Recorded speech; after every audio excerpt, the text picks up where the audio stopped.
about this group of prominent Republicans pushing back on former President Trump's unfounded 2020 election claims of fraud, saying instead the election was lost, not stolen. 8 prominent conservatives, including lawyers and former judges, examined 64 court cases in which Trump and his allies challenged the election and determined that Team Trump failed to produce substantive evidence to back their claims. A 72-page report saying in part this: there is absolutely no evidence of fraud in the 2020 presidential election on the magnitude necessary to shift the result in any state, let alone the nation as a whole.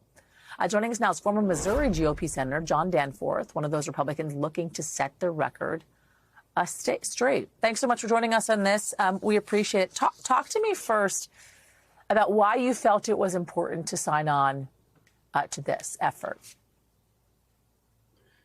Well, you know, this is called the big lie, the idea that the election was stolen. And I wish that that's all it were, just a lie, because maybe we could put up with that.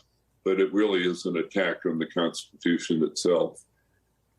When 30% of the people of our country believe that the election was stolen, that American democracy doesn't work, the president is illegitimate, that the court system doesn't work, we have a real problem in America.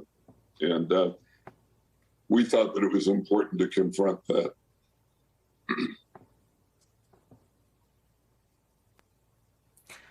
I want to read for you a piece of this report for folks to hear and have you react to it. So it says this: we urge our fellow conservatives to cease obsessing over the results of the 2020 election and to focus instead on presenting candidates and ideas that offer a positive vision for overcoming our current difficulties and bringing greater peace, prosperity, and liberty to our nation.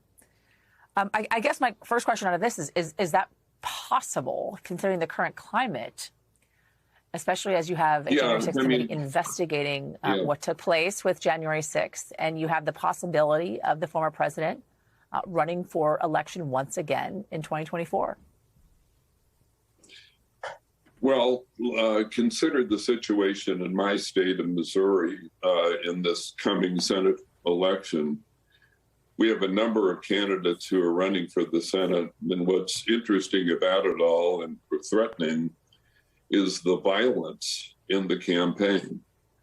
I mean, one of the candidates has, gun in hand, suggested that his followers take up arms and attack people who disagree with him. Then there are two different candidates who have AR-15s in their hands. There's another one who has a blowtorch. He says he's going to take a blowtorch to Washington.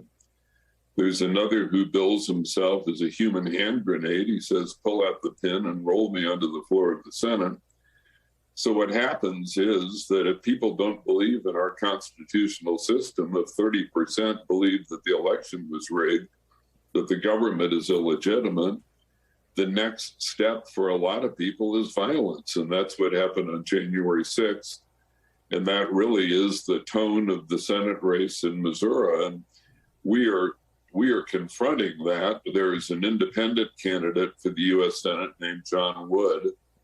And he is running on basically a unity platform. We've got to hold the country together. We've got to stand up for the Constitution. And John Wood is a Republican. He's a centrist. And he's a person who wants to try to bring people together rather than just build on all the rage that now is quite the thing in American politics. Former Senator John Danforth, I hope you come back and speak with me, because I think it's fascinating stuff, this effort here that you are a part of, and especially as we march towards the midterms and this possibility of the former president running for president once again. I think this conversation will come up. So if you would, please join us again soon. Thank you, sir.